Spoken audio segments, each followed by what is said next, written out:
Assalamualaikum warahmatullahi wabarakatuh. Kami dari kelompok Sistem Indera Telinga ingin menjelaskan tentang struktur, fungsi, dan kelainan pada organ telinga. Struktur telinga manusia. Telinga manusia terdiri dari 3 bagian, yaitu telinga luar, telinga tengah, dan yang terakhir telinga bagian dalam. Telinga luar. Struktur telinga ini terbentuk dari daun telinga dan kanal pendengaran eksternal. Adapun struktur daun telinga atau auricula yang terdiri dari helix, antihelix, fosa segitiga, fosa scapoid, scapa, tragus, antitragus, dan lobular. Liang telinga dibentuk oleh tulang rawan dan tulang temporal. Selain struktur tersebut, ada beberapa saraf sensorik di bagian telinga luar, seperti saraf aurikular, saraf oksipital, saraf trigeminal, facial, dan vagus. Telinga tengah. Pada bagian ini terdapat 3 tulang yang terhubung dan mengirimkan gelombang suara ke bagian dalam. Ketiga tulang ini disebut palu, landasan, dan sanggurdi. Selain 3 tulang tersebut, anatomi telinga tengah terdiri dari 2 struktur utama, yaitu membran timpani dan saluran eustachius. Telinga bagian dalam. Telinga bagian dalam berada di bagian terdalam dari anatomi telinga. Di telinga dalam terdapat 3 bagian utama, yaitu koklea, saluran semisirkular, dan vestibular. Fungsi sistem indera telinga.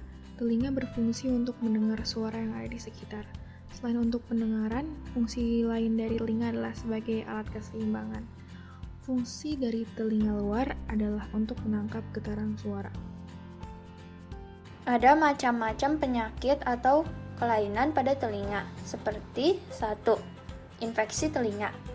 Infeksi telinga dapat disebabkan oleh kuman, bakteri, hingga virus yang menginfeksi bagian telinga, mulai dari telinga luar, tengah, dan dalam. Infeksi telinga luar biasanya terjadi karena faktor kebersihan yang kurang terjaga, hingga cara membersihkan telinga yang tidak benar. Kedua, ada kanker telinga. Kanker telinga lebih banyak menyerang kulit bagian luar telinga, namun tidak menutup kemungkinan juga dapat terjadi pada bagian liang hingga tengah telinga. Dari berbagai macam kanker yang menyerang telinga, pengobatan hingga operasi dan radiasi harus segera dilakukan agar kanker tidak meluas dan semakin memburuk. Ketiga, ada tuli konduksi.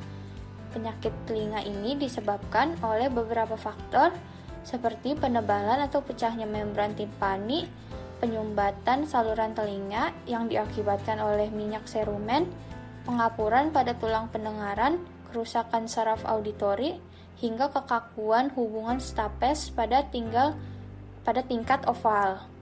Tuli kondusif akan membuat telinga tidak bisa mendengar karena gangguan yang terjadi pada penghantar getaran suara. Keempat, ada tinnitus. Tinnitus adalah jenis penyakit telinga yang membuat orang yang menderita penyakit ini mendengar suara mendengung, mendesis, atau menderu. Kelima, ada menier. Menier akan menyerang telinga bagian dalam hingga sistem vestibular yang membantu menjaga keseimbangan. Penyakit ini juga dapat menyebabkan tinnitus, kurangnya keseimbangan, hingga vertigo. Pada penyakit telinga ini menyerang bagian dari koklea, yaitu organ korti yang membengkak. Sekian dari kami. Wassalamualaikum warahmatullahi wabarakatuh.